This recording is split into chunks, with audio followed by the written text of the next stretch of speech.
My sister dumped her kids on my doorstep at 2 a.m. with a trash bag of clothes, said they're yours now, I don't need them anymore, then disappeared for 2 years to party in Vegas with her 19-year-old boyfriend while I paid for therapy. I was 28 when my doorbell rang at 2 a.m. in March. My husband, Thomas, had left for a year-long work assignment in Europe just 2 weeks earlier, so I was alone when Janet showed up with Hunter, Annie, and Grace huddled behind her. Each kid had a single black trash bag of clothes.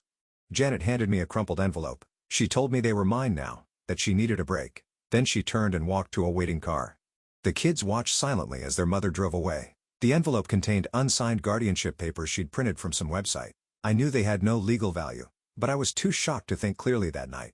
I called the police immediately. They took a report but said since the children weren't in immediate danger and were with family, this wasn't considered abandonment in the legal sense. They advised me to contact Child Protective Services in the morning, which I did. CPS opened a case right away. A caseworker named Scott came to inspect my one-bedroom apartment that afternoon. He explained I could apply for emergency kinship care status while they tried to locate Janet. This would give me temporary legal authority and some financial assistance. The first night, all 3 kids slept in my bed while I took the couch. Hunter didn't sleep at all. He sat up watching the door until morning. Annie cried silently. Grace wet the bed. The CPS caseworker helped me get emergency enrollment for the kids at the local school, though they required birth certificates and proper documentation within 30 days. Thomas video called that night, visibly shaken by what had happened. He offered to come home, but his contract had severe penalties for early termination. We decided he should stay. The school counselor immediately reported back to CPS when she noticed Grace had been coming to school unwashed for weeks before arriving at my home. Hunter hadn't turned in homework in months. Annie had been stealing food from other kids' lunches. By month 3, despite the small stipend from the kinship care program, I'd depleted my savings. I took a second job working nights when the kids were asleep. Scott from CPS arranged for licensed childcare when needed. I still only slept about 4 hours a night. I finally tracked down Janet's ex-boyfriend Damien. He told me she'd met a 19-year-old at a bar. They'd gone to Vegas. According to him, she felt the kids were holding her back. Thomas' calls became less frequent. His project had complications. He'd be staying in Europe longer than planned, maybe another 6 months. After 6 months with no word from Janet, I filed for permanent custody with the help of a pro bono lawyer from a family advocacy center. The first court date came in September. Janet didn't show. The judge continued the case, requiring more efforts to locate her. The guardian ad litem presented her initial findings, recommending I keep temporary custody while the search continued. After the third missed hearing in December, the judge finally granted me full legal custody. The entire process had taken 9 months. In June, 15 months after she left, Hunter called me Mom for the first time. The others followed. By the 18-month mark, Grace couldn't remember what Janet looked like. When I showed her a photo, she said, "That's not my mommy. You're my mommy." Thomas and I were growing apart, barely speaking once a month now. When he did call, he'd ask strange questions about whether I'd heard from Janet. Then, 2 years and 2 months after she'd left, Janet showed up at the kids' school. She was drunk, screaming at the front office that I'd stolen her babies. The school followed their safety protocol, calling both me and the police. She was arrested for public intoxication. I got a restraining order the next day. That night, she tried to break into our apartment at 3 a.m. The kids woke up terrified. Hunter stood in front of his sisters with a baseball bat. I called 911. Janet was arrested again but released the next morning. I tried calling Thomas repeatedly for support. He didn't pick up for days. When he finally called back, he sounded strange, distant, said he couldn't talk long. Janet filed a petition to overturn my custody, claiming she'd changed and deserved her children back. The court scheduled a hearing and ordered supervised visitation assessment. When the kids saw her at the visitation center, all 3 had panic attacks. The supervisor terminated the visit immediately. 3 weeks ago, Janet filed a report with CPS claiming I was abusing the kids. Our familiar caseworker Scott came to investigate, along with a new colleague. They interviewed each child, checked the apartment, reviewed school and therapy records. The case was quickly dismissed as unfounded, but the damage was done. The kids were terrified they'd be taken away. Then Janet cornered me in the parking lot after work. She wasn't drunk this time. She looked pregnant. She told me she wanted her kids back. Her boyfriend had left her and she needed them now. I told her the kids were finally stable, that they had been legally adopted by me now, that she couldn't disappear for 2 years and expect to walk back into their lives. I noticed her stomach and asked who the father was. She smiled. "Your husband." I couldn't process what Janet said. My husband? Thomas? The father of her baby? Before I could even respond, Janet started laughing. This horrible smug laugh that made my blood boil. She pulled out her phone and showed me texts between her and Thomas going back over a year. Apparently they'd been in contact this whole time. While I was staying up all night with her traumatized children, she was texting with my husband. I told her she was full of shit, that Thomas wouldn't do that. But my hands were shaking so bad I could barely get my keys out. Janet just kept talking, saying how Thomas had been sending her money, how they'd meet up whenever he flew back to the States for business trips I didn't even know about. I just got in my car and locked the doors. Janet stood there banging on my window, screaming that she was going to tell everyone how I stole her kids and her man. I drove away with her still yelling in the rearview mirror. When I got home, the kids were with our neighbor who'd been watching them while I worked. I managed to keep it together until she left. Then I went to the bathroom, turned on the shower and just sat on the floor crying. How could Thomas do this? We'd been together for 6 years before all this happened. After the kids were asleep, I called Thomas. No answer. I texted, Janet says you're the father of her baby. Call me now. At 3 a.m., Thomas finally called back.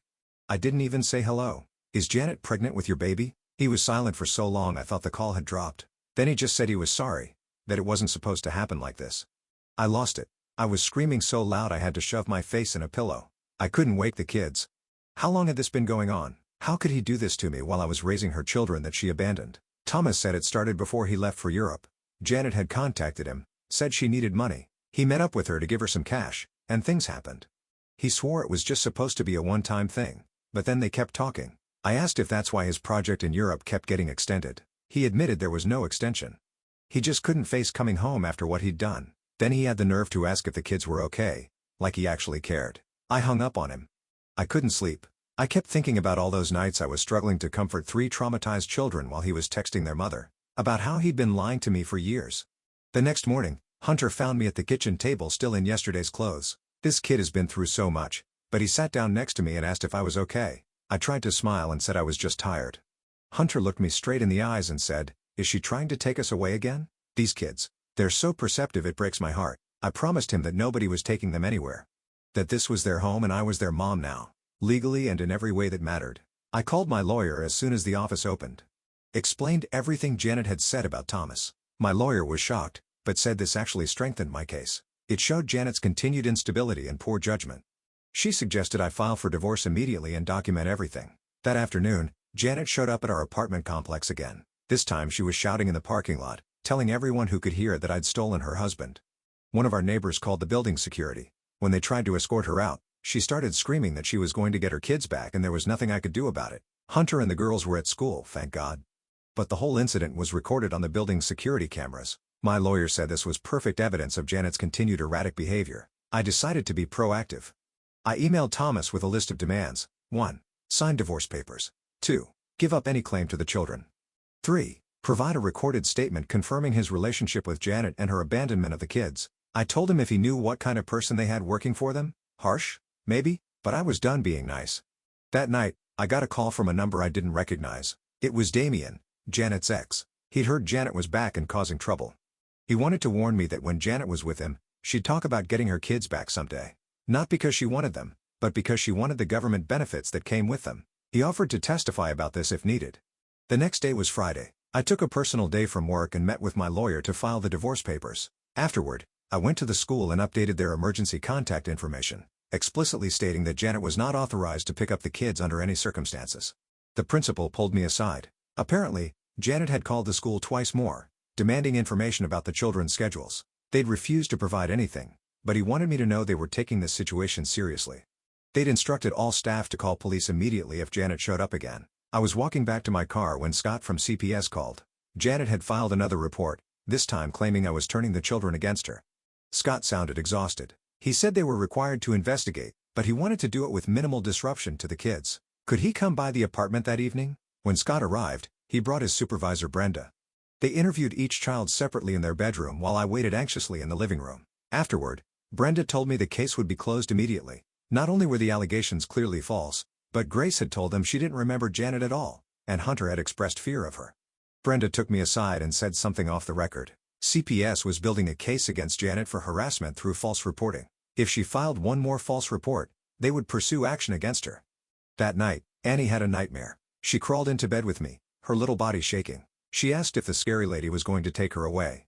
I held her and promised I wouldn't let that happen. The next morning, I woke up to 37 text messages from Thomas. After initially agreeing to my demands, he'd changed his mind. He said Janet had been calling him non-stop, threatening to tell his employer everything unless he helped her get the kids back. He was scared of losing his job, his reputation. I didn't respond. Instead, I forwarded the messages to my lawyer. That afternoon, while the kids were at their therapy session, I met with a financial advisor. Thomas and I had joint accounts, and I needed to protect myself. The advisor helped me open new accounts in just my name and suggested steps to secure my finances before the divorce proceedings. When we got home from therapy, there was a package on our doorstep. It was addressed to the kids. No return address. Inside were 3 brand new tablets with a note. For my babies. Mommy loves you. I'll see you soon. I was furious. I immediately called my lawyer, who advised me to document everything but not to give the tablets to the kids. This was a clear violation of the restraining order. On Monday morning, I got a call from the courthouse. The judge wanted an emergency hearing due to the escalating situation. It was scheduled for Wednesday. Tuesday night, I was putting the kids to bed when my phone rang. It was Thomas again. This time, he sounded different. Scared. He said Janet was becoming increasingly unstable. She'd shown up at his company's European office making a scene in lobby. Security had escorted her out, but not before she'd told several colleagues that Thomas had abandoned his pregnant girlfriend. I asked Thomas why Janet would fly all the way to Europe when she was supposedly fighting to get her kids back here. He hesitated, then admitted something that made my blood run cold. Janet wasn't actually pregnant. She'd been lying about that too, using it to manipulate both of us. And there was more. Thomas had never actually slept with Janet. Yes, he'd been sending her money, which was bad enough. But the relationship Janet had described was a complete fabrication. I didn't know whether to believe him. Why would he admit to sending her money if he was going to deny the affair? It didn't make sense. Then Thomas said something that stopped me cold. The reason he'd been sending Janet money wasn't because they were having an affair. It was because she was blackmailing him. According to Thomas, Janet had caught him in a compromising situation with a co-worker at a company party before he left for Europe. Nothing had actually happened, but the photos she took made it look bad. Really bad. She'd threatened to send them to me and his boss if he didn't pay her. I was stunned. If this was true, it meant Thomas had been trying to protect his job and our marriage in his own misguided way. But it also meant he'd been lying to me for 2 years while I struggled to care for 3 traumatized children. I told Thomas I needed proof. He promised to send everything. Screenshots of threats, bank transfers, everything. At the emergency hearing on Wednesday, my lawyer presented all the evidence of Janet's harassment, the scene at school, the break-in attempt, the gifts sent to the children, the false CPS reports, the social media posts. The judge extended the restraining order and ordered Janet to undergo a psychiatric evaluation before any further custody proceedings. As we were leaving the courthouse, Janet was waiting in the parking lot. She started screaming that we were all liars, that Thomas had promised they would be together. A bailiff had to physically restrain her as she lunged toward me. That night, Thomas sent everything he'd promised. Hundreds of threatening texts from Janet, records of money transfers, even the original blackmail photos she'd used. They showed Thomas at a company party, drunk, with his arm around a female coworker. They were just talking, but the angle made it look intimate. Janet had captioned them with lies about an affair that never happened. I was in shock. Part of me was relieved that Thomas hadn't betrayed me in the way I'd thought, but I was also furious that he'd kept this secret for so long. All those months of struggling alone, thinking he was just becoming distant, when actually, he was being blackmailed. I showed everything to my lawyer the next day. She was as shocked as I was, but said this changed everything. With this evidence, we could push for termination of Janet's parental rights completely. We could also potentially pursue criminal charges for extortion. When I got home that evening, Hunter was waiting for me. He'd overheard part of my phone conversation with the lawyer. This kid, only 11 years old but so grown up in so many ways, asked me directly, "Is my real mom trying to take us away for money?" I sat down with him and tried to explain the situation in terms he could understand, that sometimes grown-ups make very bad choices, and that his biological mother had done that. But that I was his mom now, and I would never let anyone take him or his sisters away. That night, I got an email from Thomas. Janet had been arrested trying to use a stolen credit card at a hotel near our apartment. The next morning, I woke up to breaking news. Thomas was flying back. He'd finally told his company everything, and they'd put him on immediate leave to deal with the situation. He'd be landing tomorrow. I had no idea how to feel about seeing him again. Part of me wanted to scream at him for lying for so long. Another part understood he'd been trying to protect himself and us from Janet's blackmail. But one thing was absolutely clear. These children were mine now. I'd been there through the nightmares, the therapy appointments, the school projects, the stomach flus. I'd held them when they cried for a mother who didn't want them. I'd built a family from the broken pieces Janet had left behind. And nobody, not Janet, not Thomas, not anyone, was going to take that away from me. I just had no idea what Thomas was planning to say when he arrived, or what Janet might do next, or whether I could ever trust my husband again after 2 years of lies. All I knew was that tomorrow would bring Thomas face to face with me and the children he'd been trying to protect from afar. And I had absolutely no idea what would happen next. Update. Hi, everyone. I can't respond to everyone, but I'm reading all your comments. And yes, I'll give Hunter a high five from all of you. I spent all night cleaning the apartment like a maniac. Not because I wanted things nice for Thomas, but because I couldn't sleep and needed something to do with all my rage. By 5 a.m., even the baseboards were spotless, and I still hadn't decided if I was going to let him explain himself or just serve him divorce papers at the door. Hunter found me scrubbing the inside of the refrigerator when he woke up. Smart kid just silently started helping, wiping down shelves without asking questions. After a while he said, "So Thomas is coming home today?" And I couldn't lie to him. These kids had been lied to enough. I told him yes, and that we had some things to figure out as a family. Hunter just nodded and said, "We're still going to be okay though, right?" And I promised him we would be, no matter what happened with Thomas. The kids went to school and I sat at the kitchen table staring at my phone. Thomas had texted his flight details. He'd be landing at 2:30 p.m. I didn't respond, just took the day off work and waited. Scott from CPS called mid-morning with an update. Janet was still in jail, but she'd made a call to our Aunt Margaret, who was now talking about coming to help sort things out. Scott warned me that Aunt Margaret had never been in the picture before, but legally she could potentially cause problems if she wanted to stir up trouble. Great. Just what we needed. Another family member suddenly interested in these kids after years of silence. When Thomas Uber pulled up outside our apartment, I watched from the window. He looked terrible. I let him knock 3 times before opening the door. We just stared at each other for a moment, neither of us knowing what to say. Then he started crying. Actual tears. In 6 years, I'd never seen Thomas cry, not even at his father's funeral. I didn't invite him in right away. I told him we needed to talk, but not inside where the kids could come home and see us fighting. So we sat on the steps outside the building, with Thomas' suitcase between us like a barrier.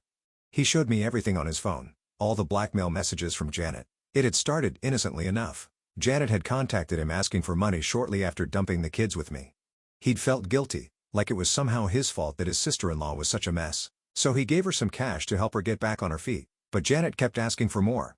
When Thomas tried to cut her off, she revealed she had those photos from his company holiday party. They weren't really incriminating, just him looking drunk with his arm around a female coworker. But Janet had threatened to send them to his boss with a made-up story about an affair, with other rumors that could damage his career. So he paid, and kept paying. Even after moving to Europe, he kept the money flowing to keep Janet quiet and away from the kids. He was afraid that if she came back, she would take the children and disappear just to spite me. I asked him why he didn't just tell me about the blackmail. He said he was ashamed. Afraid I would think less of him for being so stupid. Afraid I would blame him for giving Janet money in the first place, when I was struggling so hard to take care of her abandoned children. I did blame him. For lying. For letting me think he was just growing distant when actually he was being drained by my sister's blackmail. For not trusting me enough to tell me the truth. We could have fought Janet together 2 years ago instead of me facing this nightmare alone. After about an hour of talking outside, I finally let Thomas come in. He looked around at all the changes. The bunk beds visible through the kids' bedroom door. The homework charts on the fridge. The family photos that didn't include him. He picked up a frame showing me and the kids at their school art show. His face crumpled again, realizing how much he'd missed. I told him he could sleep on the couch, that the kids would be home from school soon, and we needed to present a united front for them. Whatever we decided about our marriage, Thomas nodded, looking relieved that I wasn't kicking him out immediately. When the kids got home, their reactions to seeing Thomas were complicated. Grace, who'd been only 3 when he left, barely remembered him. She hid behind my legs, peering out suspiciously. Annie gave him an awkward wave but didn't approach for a hug. And Hunter just stared at him with his heartbreaking mix of anger and hope. Dinner was painfully tense. Thomas tried too hard, asking about school and activities like he'd just been gone for a week instead of years. The kids answered politely, but without enthusiasm. I caught Hunter watching us, trying to figure out what was really going on between the adults. After the kids were in bed, Thomas and I sat at the kitchen table and tried to figure out what to do. About Janet. About our marriage. About the future. I told him I wasn't sure I could forgive the lying. Even understanding why he did it. 2 years of deception was a lot to overcome. Thomas said he would do anything to earn back my trust. Go to counseling. Transfer back to a job in the States. Whatever it took. In the middle of our conversation, my phone buzzed. A text from an unknown number. "This is Margaret, your aunt. I need to see Janet's children. Call me." I showed Thomas and his face hardened. He said Aunt Margaret had never once checked on the kids in the 2 years since Janet left them. Not a birthday card. Not a phone call. Nothing. Now she wanted to see them? It was suspicious timing. The next morning, while Thomas took the awkward but necessary step toward normalcy, I called Margaret. She started with fake pleasantries, then quickly revealed her real purpose. Janet had told her that I had stolen her children, and she wanted to help Janet get them back. I tried to explain the reality. How Janet had abandoned the kids, disappeared for 2 years, and was now in jail for multiple offenses. Margaret refused to believe any of it. In her mind, Janet was the victim, and I was the villain who had somehow manipulated the courts and CPs to steal her sister's children. When I hung up, I was shaking with anger. Thomas came back from the school drop-off looking troubled. He said Hunter had barely spoken to him in the car, and when they arrived at school, Hunter had jumped out without saying goodbye. I wasn't surprised. Hunter had been the one most affected by Thomas' absence, old enough to understand abandonment but too young to process it healthily. That afternoon, I had to work, so Thomas picked the kids up from school and brought them to their therapy appointment. Dr. Morris, their therapist, had agreed to meet Thomas and assess how his return was affecting the children. When I got home from work, Thomas was making dinner with Annie, teaching her how to make pasta sauce from scratch. It was the first time I'd seen any of the kids engage with him willingly since his return. Grace was coloring at the table, occasionally asking Thomas to look at her work, but Hunter was nowhere to be seen. I found him in the bedroom, headphones on, angrily playing a game on his tablet. When I sat on the edge of his bed, he pulled his headphones off and asked me straight out, "Is Thomas staying?" I told him honestly that I didn't know yet, that Thomas and I had a lot to work through but that none of it was Hunter's fault or responsibility. Hunter just put his headphones back on and turned away from me. The next day was Saturday. Thomas suggested taking the kids to the park, trying to establish some normalcy. It went okay until we ran into one of Hunter's friends and his mom. When she realized who Thomas was, she gave him the coldest look I've ever seen. Later, she texted me asking if I was really taking him back after what he did. Word had gotten around about Thomas' absence, and people had drawn their own conclusions. When we got home, there was a voicemail. Janet wanted to speak with me. Janet sounded different on the phone, subdued. She said she wanted to apologize, that being in jail had made her realize she needed help, that she was going to plead guilty and ask for rehab instead of prison time. She said she would sign away her parental rights if I would just bring the kids to visit her once before she went away for treatment. I didn't believe her sudden change of heart for a second. I told her I would discuss it with my lawyer and hung up. Thomas, who had been listening to my side of the conversation, said it was obviously another manipulation tactic. Janet had never taken responsibility for anything in her life. That night, while Thomas was in the shower, Hunter came to me with tears in his eyes. He asked if we were going to have to see her again, if the court could make us go back to Janet. I held him tight and promised that would never happen, that I was his mom now, legally and forever. He clung to me like he was drowning, and I realized how terrified he still was beneath his tough exterior. Friday morning, I got a call from Scott. Janet was being released. She had accepted a plea deal that included probation, rehab, and a restraining order that kept her away from us in the school. But she would be out, and likely staying with Aunt Margaret. I felt sick. Thomas found me sitting on the bathroom floor, trying not to throw up from anxiety. He sat down next to me, not touching, just being there. He said we would get through this, that he wouldn't leave again, that he would do whatever it took to protect me and the kids. I wasn't sure I believed him yet, but I was too exhausted to fight anymore. I leaned against his shoulder and let myself cry for the first time since he'd returned. That afternoon, I met with my lawyer to discuss next steps. She said that given Janet's criminal record, history of abandonment, and the children's clear attachment to me, her chances of regaining custody were virtually non-existent. But she warned that Janet and Margaret might still cause problems, showing up at school or activities, harassing us on social media, filing frivolous reports with CPS.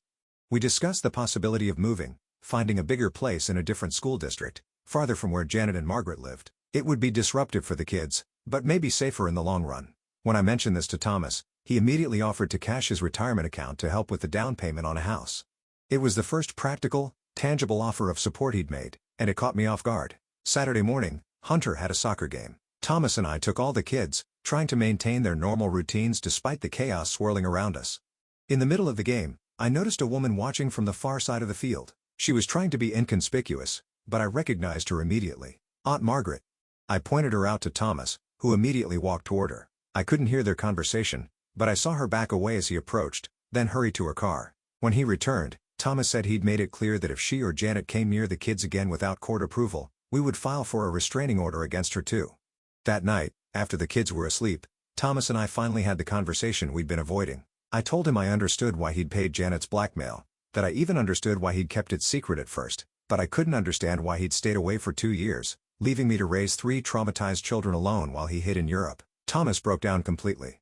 He admitted that after a while, the lie had become too big to take back, that he'd convinced himself we were better off without him, that every month he stayed away made it harder to face coming home and admitting what he'd done. I asked him if he'd been with anyone else during those 2 years. He swore he hadn't, that despite the distance and deception, he had never stopped loving me or thinking about the family he'd abandoned.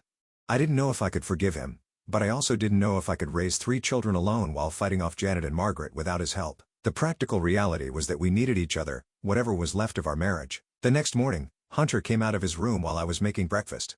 Thomas had gone for a run, so it was just the two of us. Hunter sat at the counter and asked very seriously if Thomas was staying for good this time. I told him the truth, that Thomas and I were working on our relationship, that we both loved the kids very much, but that I couldn't promise exactly what would happen. What I could promise was that Hunter, Annie, and Grace would stay with me no matter what, that I was their mom now, and nothing would change that. Hunter nodded, then said something that broke my heart and gave me hope at the same time. He said, "I want to call you Mom, but I don't know if I should call him Dad again yet." I told him he could call us whatever felt right to him, that feelings take time to heal and nobody would rush him. When Thomas came back from his run, Hunter actually spoke to him directly for the first time in days.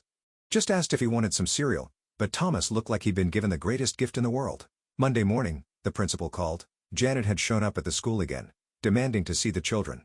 She'd been turned away and the police called, but she'd made a scene, screaming that I'd brainwashed her kids and turned them against her. The restraining order violation meant Janet would likely be going to jail again, instead of directly to rehab. My lawyer called to confirm this, saying that Janet's erratic behavior was actually strengthening our case for permanent termination of her parental rights.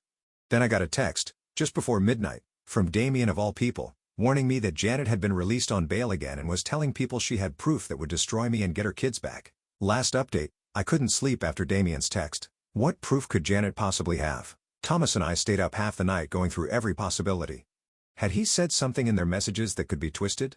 Had I made any mistakes in the custody process? Was she just bluffing to cause more chaos? By morning, we were exhausted but no closer to answers. I got the kids ready for school while Thomas made calls to our lawyer. No one had any new information. At drop-off, I noticed a car I didn't recognize idling across from the school. My paranoia was through the roof, so I reported it to the front office. They assured me their security protocols were still in place, but I couldn't shake the feeling that Janet was watching, waiting. I was supposed to be at work, but couldn't focus. Instead, I met Thomas at our lawyer's office to discuss next steps. As we were talking strategy, my phone rang. The school. It wasn't what I feared. Grace had thrown up in class, nothing serious, but I needed to pick her up. Thomas offered to go, but I wasn't ready to add him to the approved pickup list yet. Trust was still fragile. When I arrived, Grace was curled up in the nurse's office looking miserable, but not dangerously ill. As I signed her out, the secretary pulled me aside. Janet had called the school again, this time claiming to have medical records showing the children were on medications I wasn't administering properly. It was a complete lie, but the school had to document it.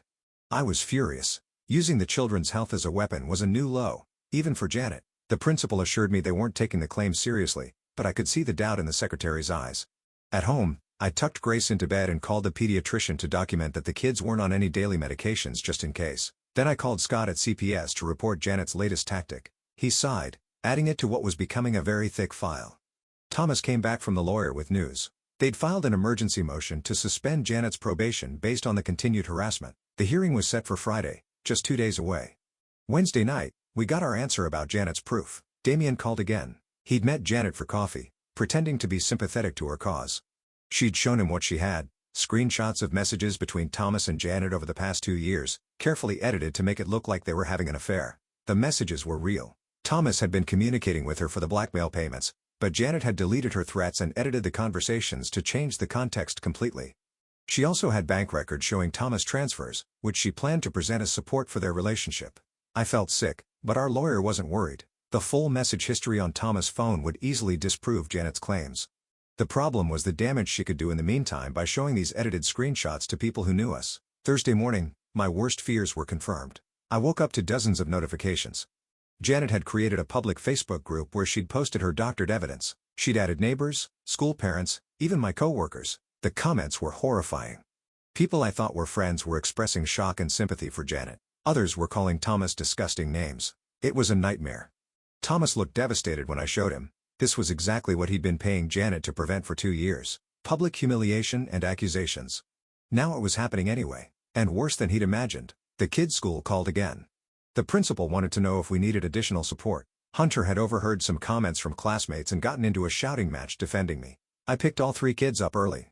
On the drive home, Hunter was quiet until we pulled into our parking spot. Then he asked, "Is what the kids at school are saying true? That Thomas is actually their dad?" It took me a moment to understand what he meant. Janet's edited messages had somehow morphed in the rumor mill to suggest Thomas was Janet's children's biological father. The absurdity would have been laughable if it wasn't so devastating. I sat in the car with them and explained as simply as I could. Janet was saying untrue things because she was upset. Thomas was not their biological father. I was not going to let anyone take them away. We were a family now no matter what anyone said. That night, as the kids slept, Thomas and I sat at the kitchen table with our laptops, documenting every false claim in Janet's Facebook group. It was grueling, painful work, watching people we knew discuss our private lives based on lies. Thomas found a post where Janet claimed she'd only left the kids temporarily while getting treatment for cancer, a disease she'd never had. Friday morning, we dropped the kids at school, despite their protests, and headed to court. Janet sat on the opposite side of the room looking smug. Aunt Margaret was with her, glaring at us. Our lawyer presented the Facebook group, the continued harassment, the false CPS reports, and the school incidents as evidence that Janet was violating her probation and the restraining order. Janet's court-appointed attorney tried to argue that she was just a mother fighting for her children, but the judge wasn't having it. He had reviewed our full case file, including the 2 years of absence and the children's therapy reports. When it was Janet's turn to speak, she pulled out her phone, saying she wanted to show the judge proof of Thomas' affair with her. The judge stopped her immediately, reminding her that no phones were allowed in his courtroom. When she persisted, he ordered the bailiff to confiscate it. The judge's ruling was clear. Janet had violated her probation and the restraining order. Her bail was revoked, and she was remanded to custody immediately. The Facebook group was to be taken down within 24 hours. Most importantly, the judge granted our motion to expedite the termination of setting a final hearing for just 2 weeks later. She started screaming that I had stolen her life, her children, her future. That Thomas had promised to leave me for her. That we would pay for what we'd done. The next 2 weeks were a blur of moving, settling in, and preparing for the final hearing. The kids started at their new school, where nobody knew our complicated history. Thomas took a local job with a pay cut, but regular hours that let him be home for dinner. The night before the hearing, Hunter asked if he could come to court with us. He wanted to tell the judge himself that he wanted to stay with me. Our lawyer had actually suggested this might be helpful, but only if Hunter genuinely wanted to do it. We agreed he could come, but Annie and Grace would stay with our neighbor at the new house. The judge began by reviewing the case history. He noted Janet's abandonment, the 2-year absence, the children's integration into my care, the multiple restraining order violations, and the recent probation violation. He then asked if Janet had anything to say before he ruled. Janet's transformation was startling. She spoke quietly about making mistakes, about struggling with addiction and poor choices. She said she'd been in therapy in jail and had realized she wasn't ready to be a mother. Tears streaming down her face, she said she just wanted what was best for her children. I felt Hunter tense beside me. This performance was exactly what he feared, that the judge would believe Janet had changed and send them back to her. But then Janet continued. She said she knew the best place for the children was with me, that she was voluntarily terminating her parental rights because she loved them enough to let them go, that she hoped someday when they were grown and she was truly better, they might find it in their hearts to reconnect with her. The judge asked Janet if she understood what she was saying, that terminating her rights was permanent and couldn't be undone later. Janet nodded, saying she understood completely. The judge then turned to Hunter, asking gently if he wanted to say anything. He said he wanted to stay with me, his mom, that he was happy in our new home with his sisters, that he didn't want to be afraid anymore. The judge thanked him for his bravery, then issued his ruling. Janet's parental rights were terminated permanently. My adoption of Hunter, Annie, and Grace was finalized. They were legally, permanently, irrevocably, my children. So read it. That's it. That's how I fought off my psycho sister. Maybe saved my marriage. Jury's still out on that one TBH and got my happy ending. Or at least as happy as real life gets. To the people who commented on my previous post saying I should just give the kids back to Janet when she returned, are you kidding me? These children are people, not library books you can return when you're done with them. And to everyone who DM'd me saying I was destroying a mother's bond with her children, she destroyed that bond herself when she abandoned them for 2 years to party with her teenage boyfriend. Special shout out to users who gave me amazing advice about documentation and custody hearings. You guys literally changed our lives. I know some of you will say I should have divorced Thomas immediately and maybe past me would have agreed, but real life is messy. People fuck up, even good people. Sometimes you have to decide what matters most and fight for it. For me, that was these 3 amazing kids who now call me mom. And that pregnancy Janet claimed? Total lie. Shocking. Absolutely no one.